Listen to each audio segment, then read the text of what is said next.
Sometimes the pain you're carrying isn't a punishment. It's proof that Allah loves you. Yes, it hurts. You cry, you question, you wonder why your heart feels so heavy. But remember this, the ones closest to Allah were tested the most.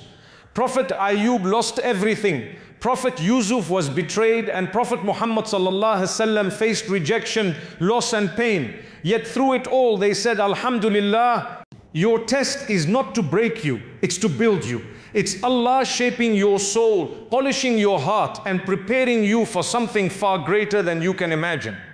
Allah says we are. فَلَحَنْدَ إِنَّ اللَّهَ مَعَ الصَّابِرِينَ, and that Allah is with those who are patient.